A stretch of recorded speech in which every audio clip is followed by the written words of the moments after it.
Hello friends, MSc geography IGNOU उसकी जो MGG 001 introduction to geographical thought है, उसकी यूनिट 5 है, वो लैंडस्केप एंड रीजन है, जिसके जो शॉर्ट्स नोट्स है, मतलब कि सर ने डिटेल में तो नहीं करवाया है, लेकिन उसके मेन पॉइंट बता दिए हैं कि एग्जाम में क्या आने वाला है।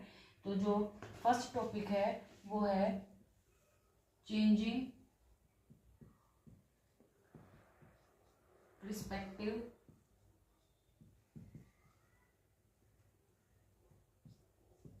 Of landscape.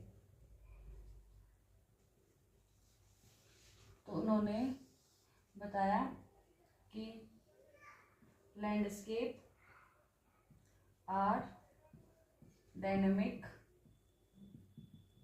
And constantly changing due to the interaction between natural and culture process।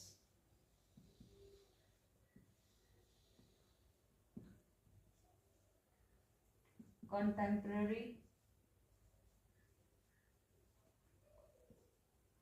landscape changing are often seen as abrupt, unpredictable,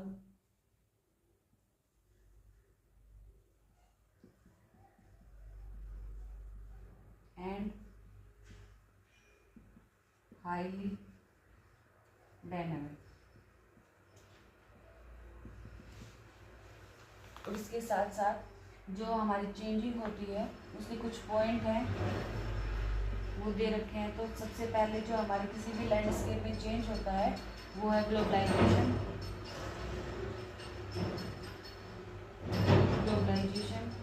second है पॉपुलेशन ग्रोथ।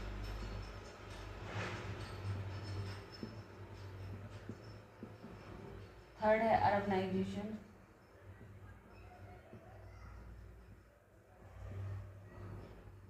फोर्थ है इकोनॉमिक फैक्टर।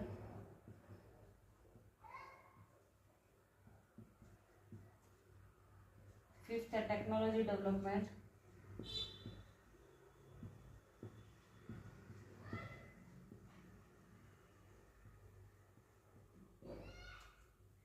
सिक्स है changing culture value.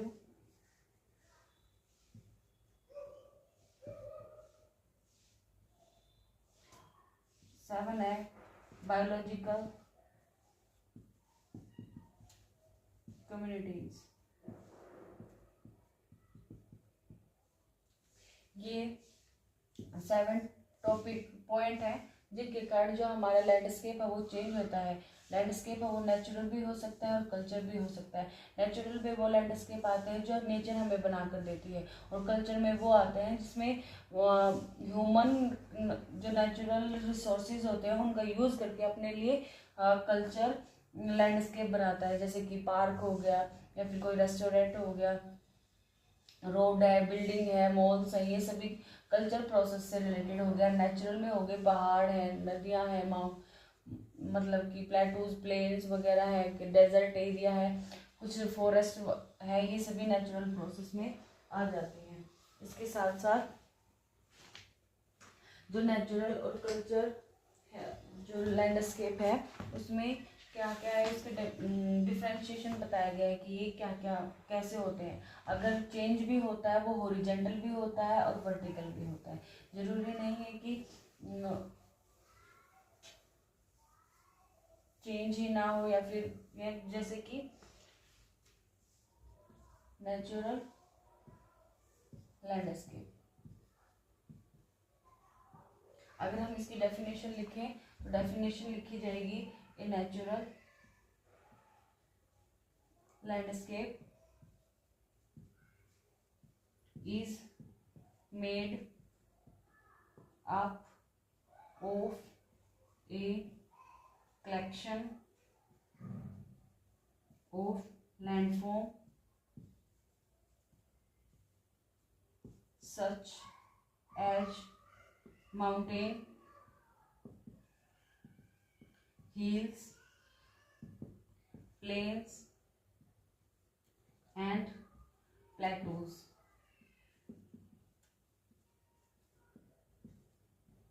Lakes, streams, soil and natural vegetation are other feature of natural landscape. इसके साथ साथ जैसे कि these are unmodified components of the landscape such as the mountain, rivers, wetlands है, hill है, countries हैं, plain है, coastal areas हैं, रॉक्स हैं, आउटक्रॉप्स हैं या क्लिफ वगैरह हैं, ये सभी क्या होता है नेचुरल लैंडस्केप में शामिल कर दिए जाते हैं। इसके साथ साथ कुछ एलिमेंट्स कंसाइडर भी किए गए हैं जो नेचुरल लैंडस्केप को चेंज करते हैं, जैसे कि उसका टाइम हो गया या फॉर्म हो गया, टेक्सचर हो गया, कलर हो गया, स्केल हो गया, कुछ बैलेंस भी होता है। तो ये सभी नेचुरल लैंडस्केप के अंदर हमें आ जाते हैं। फिर नेचुरल लैंडस्केप के बाद कल्चरल लैंडस्केप है।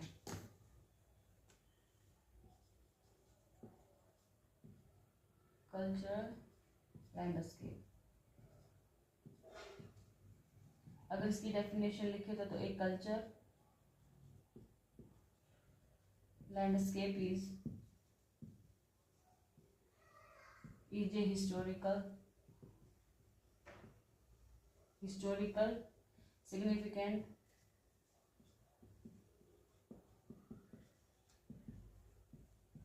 properties that shows evidence of human interaction with the physical environment.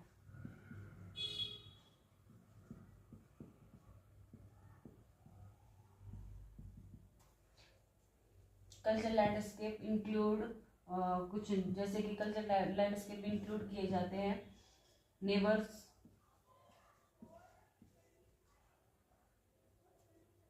parks, open space, farms, ranch,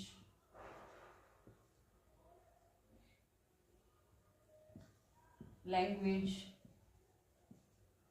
arts, commerce,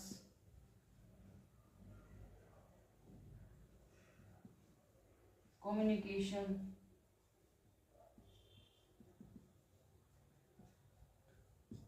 religion, economic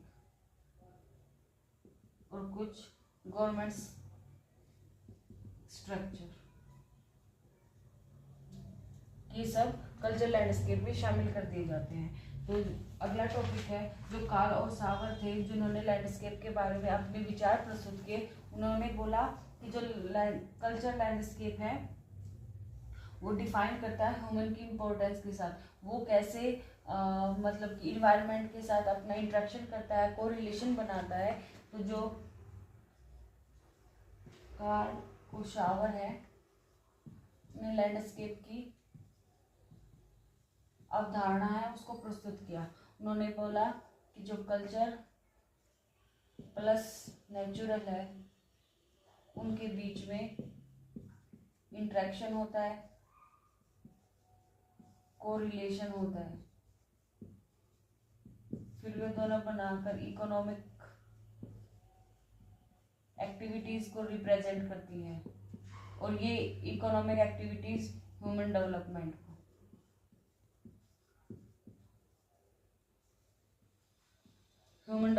को रिप्रेजेंट करती हैं। इसके साथ साथ कुछ कल्चर वो स्ट्रक्चर भी हैं कुछ, जैसे कि हमारी सोसाइटी हो गया, हमारा कल्चर हो गया, ये सभी मतलब कि सोसाइटी और नेचुरल जो रिसोर्सेज होते हैं वो मिलकर ह्यूमन डेवलपमेंट, चाहे वो सस्टेनेबल डेवलपमेंट हो, इसको रिप्रेजेंट करता है। तो जो बुक में दिया गया है तो आप इसको डिटेल में कर लीजिएगा।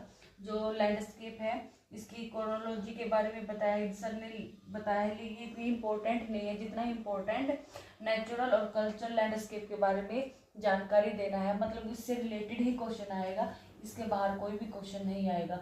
आप ज़्यादा से ज़्यादा क्वेश्चन आ सकता है what are the natural and cultural landscape. इसके साथ साथ कुछ प्रीवियस ईयर क्वेश्चन पेपर में आप देख सकते हैं कि कौन कौन से हैं। अगर हम टर्मिनल क्वेश्चंस में देखें तो उसमें सिर्फ explain the natural cultural landscape के बारे में बताया गया, पूछा है, और चेंजिंग पर्सपेक्टिव के बारे में पूछा है कि जो हमारी जो लैंडस्केप है वो कैसे चेंज हो जाए। तो मैंने बताया था ग्लोबलाइजेशन है, पॉपुलेशन जो मतलब ग्रोथ है, पॉपुलेशन की जो ग्रोथ है, अर्बनाइजेशन है, कुछ टेक्नोलॉजी है, माइग्रेशन है, ये सभी है ना, उसको रीजन को को चेंज करते रहते हैं। फिर है रीजन की डेफिनेशन, ये आपकी बुक में है जो डेफिनेशन दे रखी है वो, जैसे कि फर्स्ट डेफिनेशन है the region is an area of the earth surface, ये रीजन की डेफिनेशन है। इसके साथ साथ जो उसके टाइप्स हैं, टाइप 3 टाइप के हैं। नंबर 1 एक आइडेंटिटी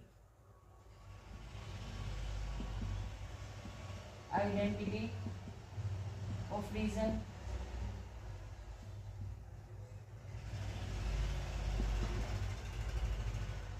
नंबर 2 ऑब्जेक्टिव रीजन,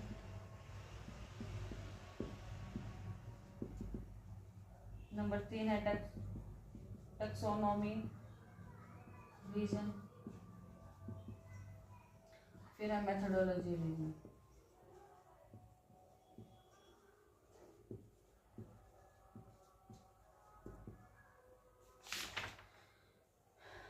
इसके साथ साथ कुछ प्रिंसिपल्स भी हैं जो रीजन से रिलेटेड है, ये है आपकी बुक में दिया गया, इसे डिटेल में कर लीजिएगा। समय हमें यही बताया कि डिटेल में आप अपनी बुक में कर लीजिएगा। कुछ प्रिंसिपल्स हैं जैसे कि अगर होमोजेनिटी से अगर देखा जाए तो जो रीजन होते हैं वो नेचुरल, कल्चर और इकोनॉमिक, 3 टाइप के होते हैं। फिर अगर हम इंटरलिंकिंग के साथ किया जाए तो ये फ्लो ऑफ द कम्युनिटीज है, मूवमेंट ऑफ द पॉपुलेशन है, फ्लो ऑफ द कैपिटल है, फ्लो ऑफ द इंफॉर्मेशन है। साइज के अकॉर्डिंग देखा जाए तो मैक्रो, मेसो, माइक्रो और लोकल, ये 4 टाइप के रीजन हो जाते हैं। फिर अगर प्रिंसिपल जेनेसिस के अकॉर्डिंग देखा जाए तो स्पेसिफिक, इंस्टीट्यूटेड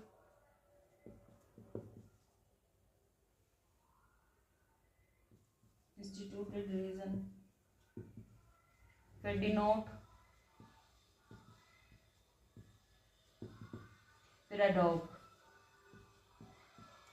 जो गवर्नमेंट से रिलेटेड होता है, फिर फॉर्मल फंक्शन और नोडल रीजन है, इससे रिलेटेड बताया गया है। बस कुछ ज़्यादा नहीं है, बस यही क्वेश्चन है। जो मेन क्वेश्चन तो है ये नेचुरल और कल्चरल लैंडस्केप से रिलेटेड क्वेश्चन पूछा गया है। प्रीवियस ईयर क्वेश्चन में भी यही क्वेश्चन था। इसके साथ साथ है ना, अगर हम इंटरेक्शन करें, इंटरेक्शन बिटवीन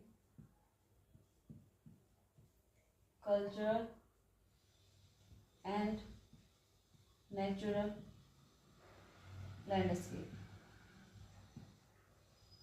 तो पहले नंबर पर होता है फैक्टर्स, फैक्टर्स के बाद आता है टाइम, टाइम के बाद आता है मीडियम, मीडियम के बाद आता है फॉर्म, फॉर्म के बाद आता है कल्चर। फैक्टर अगर कल्चरल है तो टाइम कोई भी हो सकता है, मीडियम होता है वो नेचुरल होता है, क्योंकि नेचुरल के साथ मिलकर ही कल्चर अपनी प्रोसेस को आगे बढ़ाता है। फिर फॉर्म होते हैं, वो होता है population, density, housing, plans, structure, production और कम्युनिकेशन।